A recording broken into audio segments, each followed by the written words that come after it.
Chapter 13, Perfidy Unlimited. Together the three mice traveled down, down, down. The thread around Despereaux's neck was tight. He felt as if it was choking him, and he tugged at it with one paw. "Don't touch the thread," barked the second hood. "Yeah," echoed the first hood. "Don't touch the thread."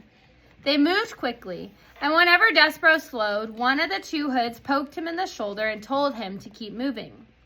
They went through holes in the wall and down golden stairs. They went past rooms with doors that were closed and doors that were flung wide.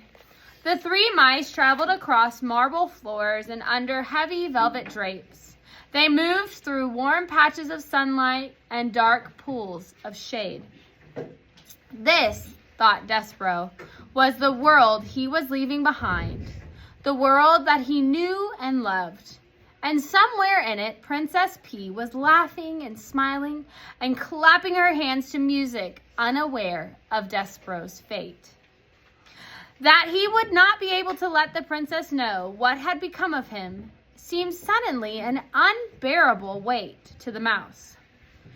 "Would it be possible for me to have a last word with the princess?" Despereaux asked. "A word?" said the second hand. "You want a word with a human?" "I want to tell her what has happened to me." "Geez," said the first hood. He stopped and stamped a paw on the floor in frustration. "Cripes! You can't learn, can you?"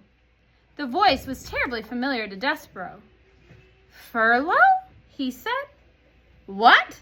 said the first hood irritably. Despereaux shuddered. His own brother was delivering him to the dungeon.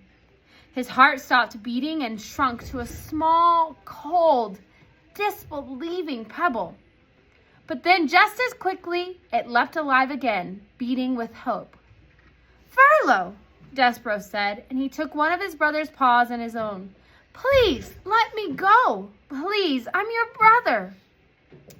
Furlough rolled his eyes. He took his paw out of Despereaux's. No way." "Please," said Despereaux. "No," said Furlough. "Rules are rules." Reader, do you recall the word perfidy? As our story progresses, perfidy becomes an ever more appropriate word, doesn't it? Perfidy was certainly the word that was in Despereaux's mind as the mice finally approached the narrow, steep stairs that led to the black hole of the dungeon. They stood, the three mice, two with hoods and one without, and contemplated the abyss before them. And then Furlough stood up on his hind legs, placed his right paw over his heart. "For the good of the castle mice," he announced to the darkness, "we deliver this day to the dungeon a mouse in need of punishment. He is, according to the laws we have established, wearing the red thread of death." "The red thread of death?" repeated Despereaux.